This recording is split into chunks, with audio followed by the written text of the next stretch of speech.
Family support కావాల్సి ఉంటుంది. ఎందుకంటే ఇప్పుడు సపోజ్ వాళ్ళు చీకాకు పడుతున్నా లేకపోతే అంటే విడ్రాల్స్ వస్తే వాళ్ళు గమనిస్తారు, వాళ్ళు అలర్ట్ చేస్తారు.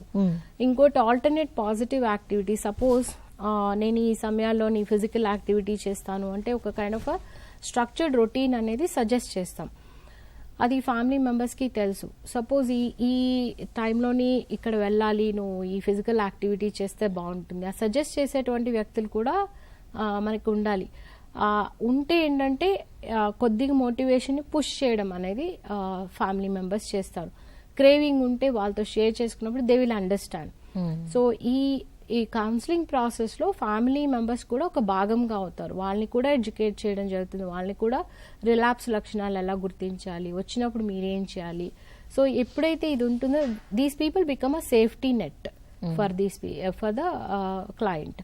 సో ఇది ఇంపార్టెంట్. అదే కాకుండా ఈ peer groups, self help groups ఏవైతే ఉంటాయో, ఎవరైతే ఈ సమస్య నుండి బయటికి వచ్చారో వాళ్ళు ఎలా మేము బయటకు వచ్చామని చెప్పినవి ఖచ్చితంగా అవి మోటివేటింగ్ గా ఉంటాయి. That gives assurance to the person. Group counselling ఈ గ్రూప్ లోని అంటే వాళ్ళ కామనాలిటీ ఈజ్ నికోటిన్ డిపెండెన్స్. కొంతమంది సంవత్సరం మానేసిన వాళ్ళు ఉంటారు, 2 సంవత్సరాలు మానేసారు, వాళ్ళు కొన్ని టిప్స్ ఇస్తారు.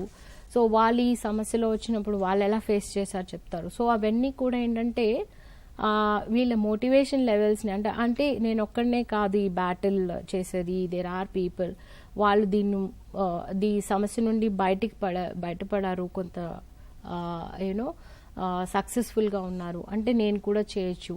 సో ఆ కైండ్ ఆఫ్ అష్యూరెన్స్ అనేది వీళ్ళకి వస్తుంది. సో ఆ విధంగా ఫ్యామిలీ సపోర్ట్, ఆ పియర్ సపోర్ట్ కూడా హెల్ప్ చేస్తుంది.